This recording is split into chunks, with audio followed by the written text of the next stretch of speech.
think you know where you are? You don't have a freaking clue. A lot of legends touch this turf. All Americans, Hall of Famers, national champions. I gave my all here. They gave their all right here on this field. See, this place isn't just a football stadium. It's the Roman Coliseum of college football. It'll wrap you up, it'll consume your body and your soul. You can't think, you can't speak. Man, forget trying to hear. This place is unlike anything you've seen before. So tick-tock, boys and girls. The countdown to kickoff starts now. He's down the sideline. Holy Toledo! There's Cundridge Holloway. Go for the bomb. Malone's got it. Is there a flag on the play? I don't see one. Touchdown, Carter! Neyland Stadium in an uproar. Has it blocked it! They blocked it! Tennessee blocks the punt. Once you're soaked, you're soaked. The Tennessee fans can care less. Still on his feet, breaks a tackle on the right sideline. Well, my goodness.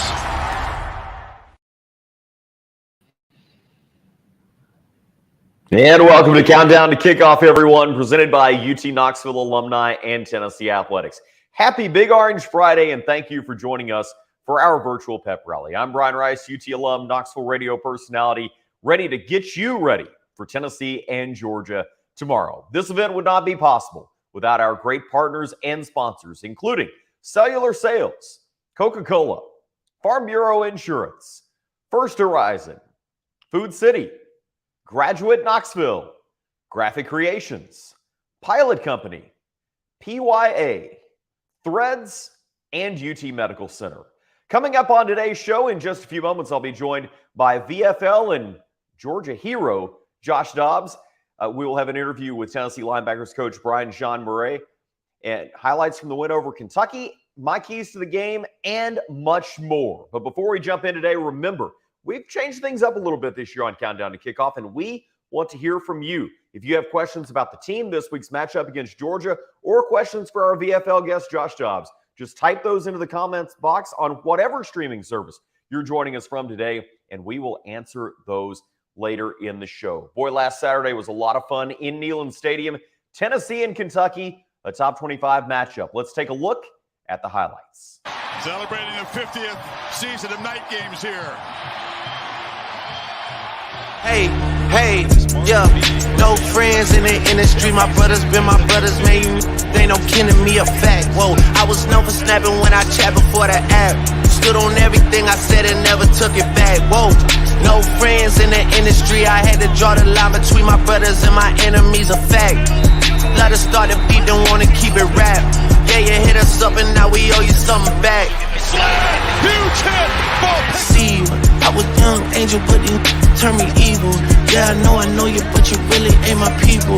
Yeah, I heard some people say they know him as my equal. Truth be told, that sonny, girl, I don't compete with him. Ask about the boy and they gon' say he got the streets with him. So offensive knowing they don't have no defense. Why they always act like we can fix it with a meeting? All that linking up, man, I'ma see you when I see you. Yeah.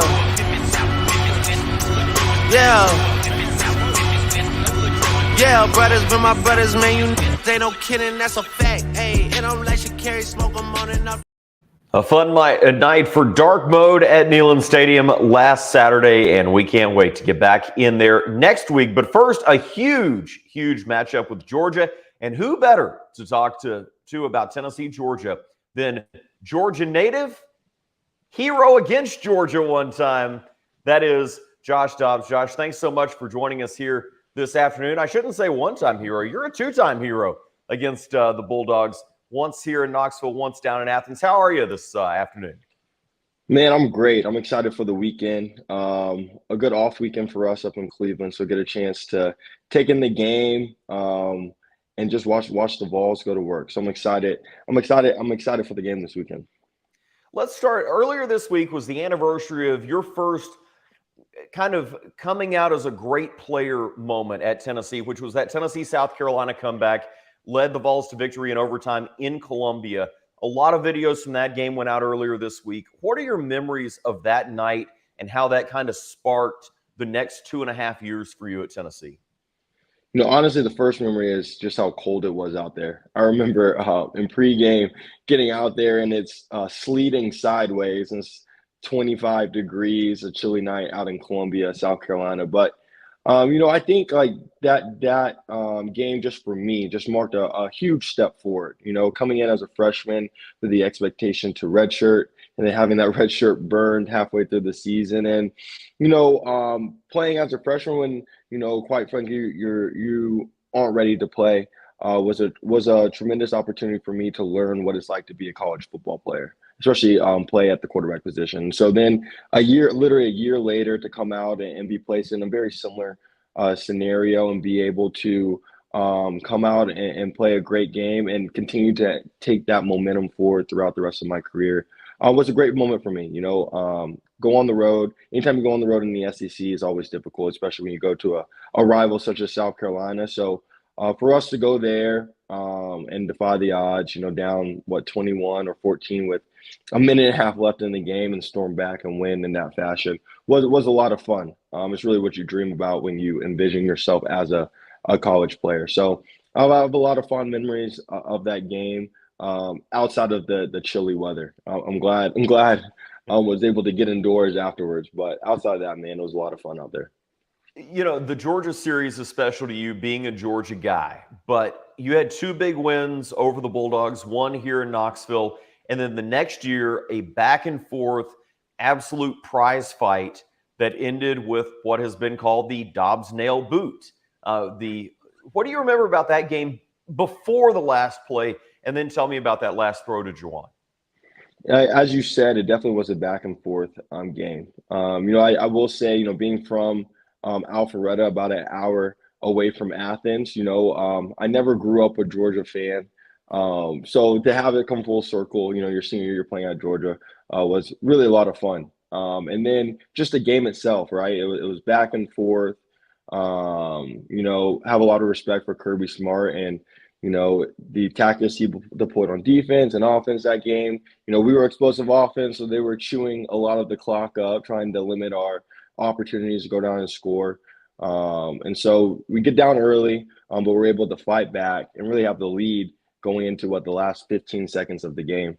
And so I've talked about this a lot, so just reliving it is a lot of fun. I literally remember sitting on the sideline before they ended up throwing their so-called Hail Mary, and just talking to my teammates and was like, dang, this year's really taking years off my life, just how hectic every single game has been, but we are winning with 15 seconds left.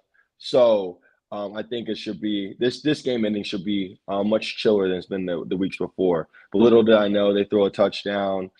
Then we're able to get a big return with Evan Berry, and then we answered the bell as well on our end. So it was a lot of fun. Leading up to that moment, your classic SEC rival, your classic SEC battle between Tennessee and Georgia. But man, like that Hail Mary, that play was obviously one of the most memorable plays in college football. Before we get to questions from the audiences, we're coming to you live here from the Tyson Alumni House on campus at the University of Tennessee.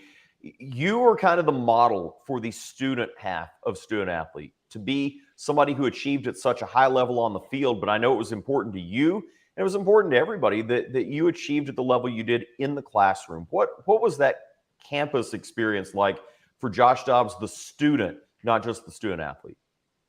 I would say it was a lot of time spent in the library. It was a unique experience. It was cool to have 2 passions, both with football and engineering, that I grew up wanting to excel at.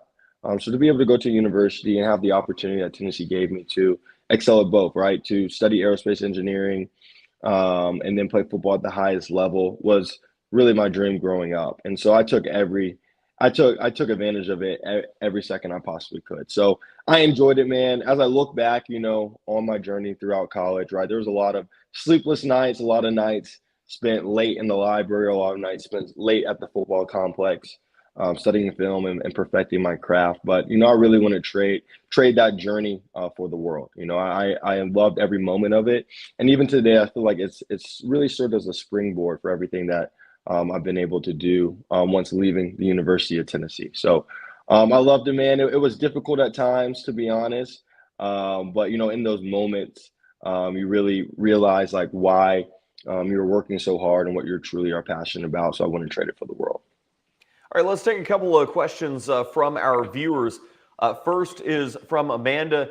Going to be a great game. What is the environment going to be like in Athens? My co-host Eric Ainge on the show here in Knoxville has fired up Georgia fans a little bit by saying it's not as loud down there as it is some places. What do you think? What's the environment going to be like tomorrow?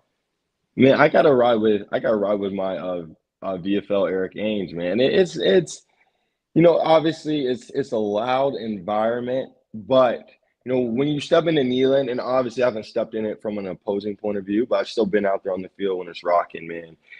I mean, I wouldn't say like Sanford Stadium compares to what Neyland is at its peak. So I think like playing in the Neyland hostile environments, and especially like for this team, right, with how rocking the home environment has been all year, they'll be prepared to go on the road because they've seen the most hostile environment in college football, excuse me.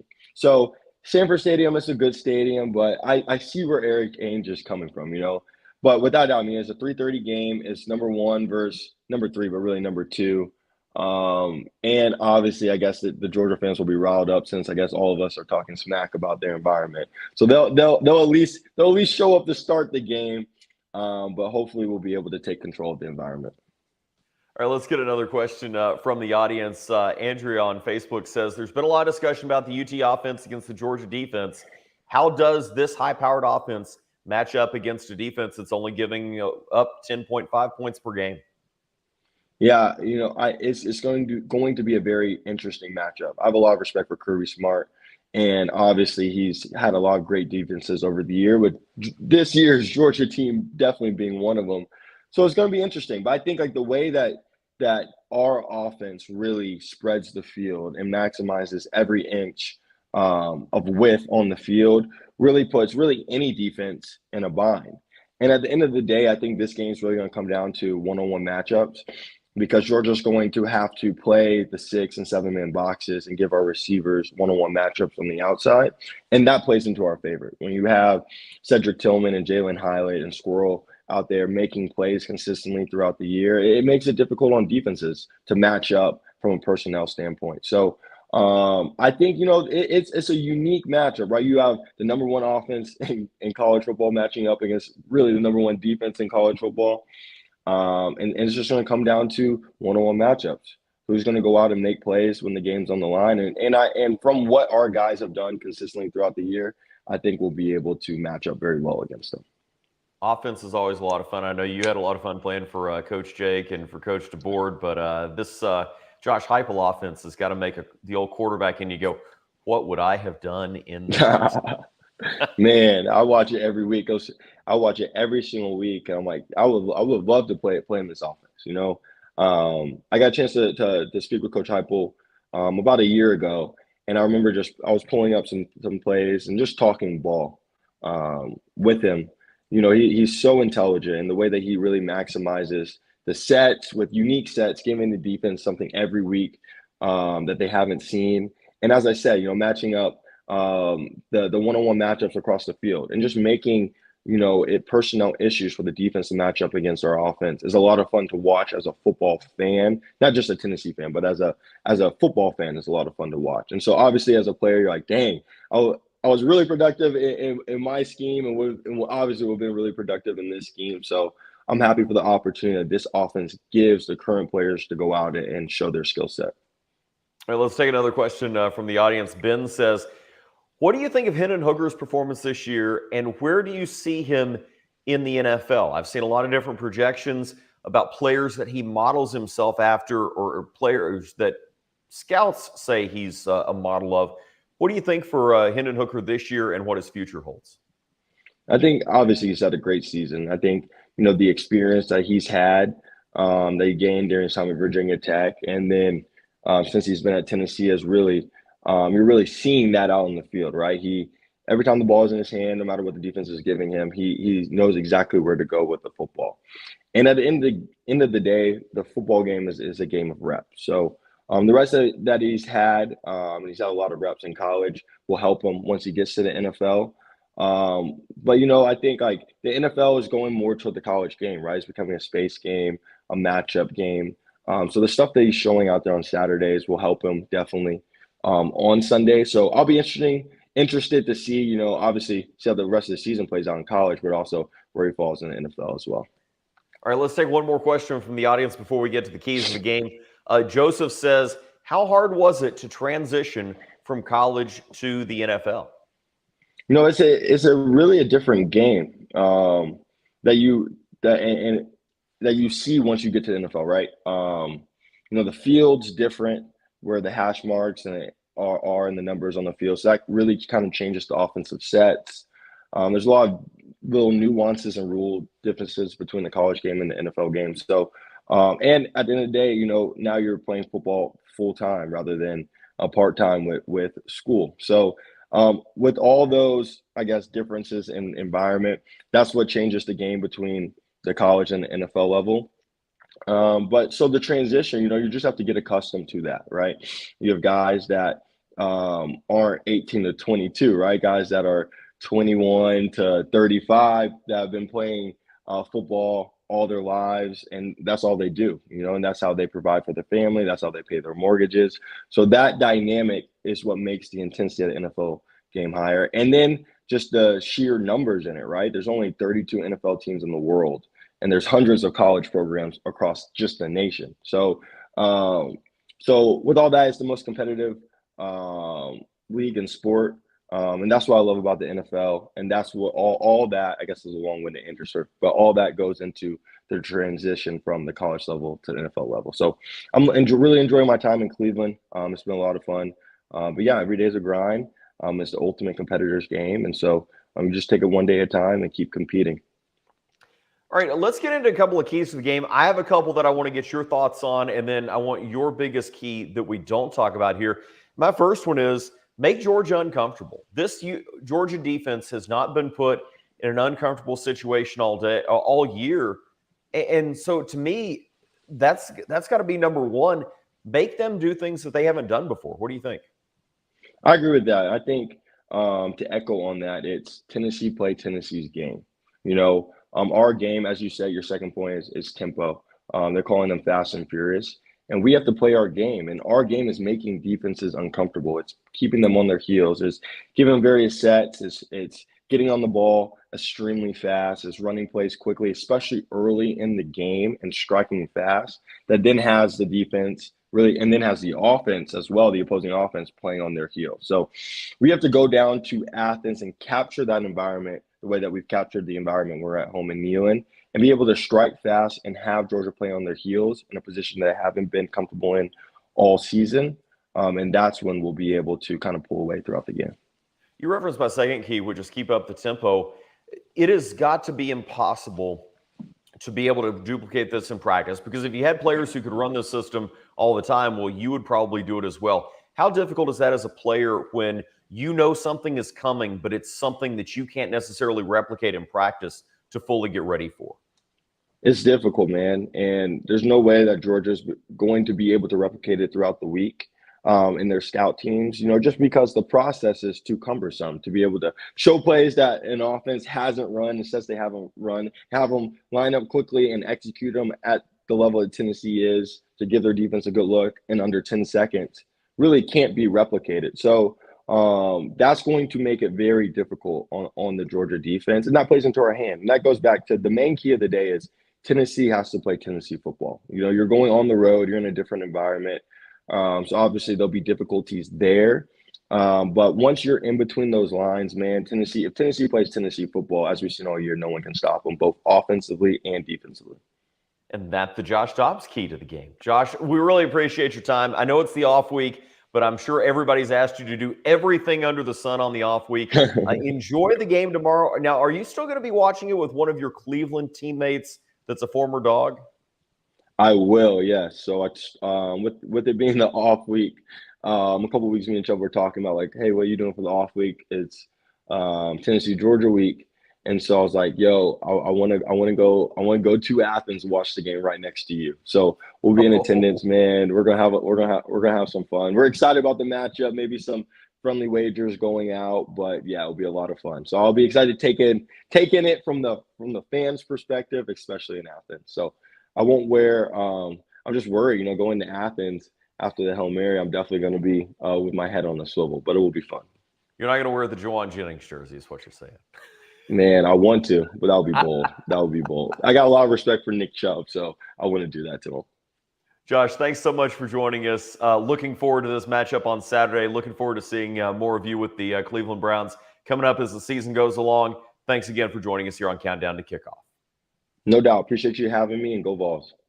That is VFL Josh Dobbs joining us here on Countdown to Kickoff. Well, speaking of keys to the game, we had the opportunity earlier this week to catch up with Tennessee linebackers coach Brian Jean-Mary for a preview of Tennessee's defense and Saturday's matchup with the Bulldogs. Hey, Vol Nation. This is linebacker coach Brian Jean-Mary. Hey, we just wanted to come out and thank you guys for all the support, we've had so far this season. The energy that you guys bring in kneeling from the Vol walk to, when the guys come out, the power tee has been unbelievable. We have the best home field advantage in college football, bar none. It's been an unbelievable experience, and we want to keep that rolling. We hope to see as many Vol fans down in Athens as possible. We want to be able to turn that stadium into a home field advantage. So we look forward to seeing you guys down in Athens. As for our guys on defense, the linebacker unit, they've been playing hard. I thought we played as hard as we've played since I've been here versus University of Kentucky, and we expect to keep that up versus University of Georgia. It's been an unbelievable experience coaching these young men and seeing the development that they've made, not just from last year, but since the beginning of this year. As for our defense, we want to keep it up, the momentum that we've had, that we started, with our play versus Kentucky. We want to get, turnovers. We want to get our tackles for loss and our sacks, all of our havoc plays. We want to keep that up versus the University of Georgia. It's going to be a challenge, but we expect to, rise to the occasion. And then lastly, we thank you again for the support that you've given our guys, not just on the field, but the love and the passion that you guys bring, not just on Saturdays, what you bring during the week. Our guys notice it, and, they are definitely feeding off of it. We thank you again. Go Vols. Thanks, Coach, for joining us here today on Countdown to Kickoff as we get set for Tennessee and Georgia. Right now, it's time to announce our Vol Fan of the Week and a winner of a Vol prize pack. Congratulations to Teresa Brown. Teresa Brown, keep an eye out on your mailbox for a big orange package coming your way very soon. If you want to win next time, just register for our next Countdown to Kickoff at alumni.utk.edu for your chance to win. Now time to bring in one of our favorite guests and one of our usual guests. That's Dwayne Wiles, Associate Vice Chancellor of Alumni Relations. Dwayne, happy Big Orange Friday. Let's beat the Bulldogs. Happy Big Orange Friday, and thank you, Brian. And a great convo with Josh Dobbs. Hello, Vol Nation. Before the game tomorrow against those Bulldogs, I just want to share with you how we would love for you to continue to be proud, be involved, and be invested in UT. First, be proud by wearing your Big Orange every Friday, or for that matter, any day. Another way in which you can show your pride is by purchasing the official alumni license plate. Proceeds from every plate, as you know, support student scholarships. So if you get the chance, for all of you who live in the state of Tennessee, visit your local county clerk to switch it to orange. And second, be involved by attending in-person or virtual events like this one. If you haven't yet, we will invite you to join our new exclusive online alumni network, and we call it Connect UT. Here, you can be a mentor to current students, share your work experience, and connect with fellow alumni.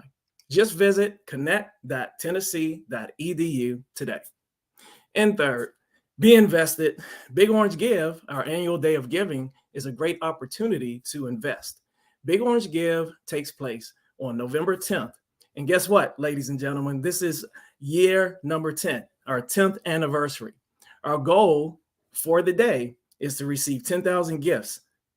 And so help us reach that goal by making a gift to UT next Thursday. Now, before we wrap up our show, let's count down the kickoff starting now. You guys continue to fight no matter what the circumstances were. And if we continue to do that, we got a chance to be great, guys. That's a big-time win against a really good opponent, guys. You guys stood tall, you took every punch, and you freaking gave it right back to them in spades. It's a really good football team, be a great environment. It's always tough to win on the road inside of this league, and this is our next opportunity. You stuck frozen while I stay in motion. I'ma pass you up while you stop and smell the roses. Pure devotion, you just dip your toes in. Leave you in the past, I was built for the moment. Look, unfazed. Tie game, fourth quarter, all gas, no brakes, keep going. Can't change me, too tame, too focused. If it didn't break me, it only made me strong. It's a blessing. Anytime you get to strap on the cleats and put on the pads on any given Saturday, it's a blessing. Keep doing that on this freaking journey. All the little things are going to add up. We're good enough every freaking week. Everybody got me? Hell yeah. You know, we're just ready to play. We're ready to go down there and you know, play Tennessee football. Keep on winning, never stopping. Well, thank you so much for joining us today for this edition of Countdown to Kickoff. We remind you our next Countdown to Kickoff will be in 2 weeks as Tennessee heads to South Carolina for a big matchup with the Gamecocks, but a lot of business to take care of before then. Tennessee and Georgia tomorrow, and then Tennessee and Missouri a week from Saturday, right back here in Neyland Stadium. Can't wait to see you in the stadium back on campus, or if you can't join us here, thanks for being here for Countdown to Kickoff. For all of our alums around the world, I'm Brian Rice. Be sure to tune in tomorrow as the Vols take on Georgia, 3:30 on CBS. And, of course, you can join Vol Network coverage across the state and around the world on the radio side beginning at 1:30. Until next time, Brian Rice saying so long, go Big Orange, and beat the Bulldogs.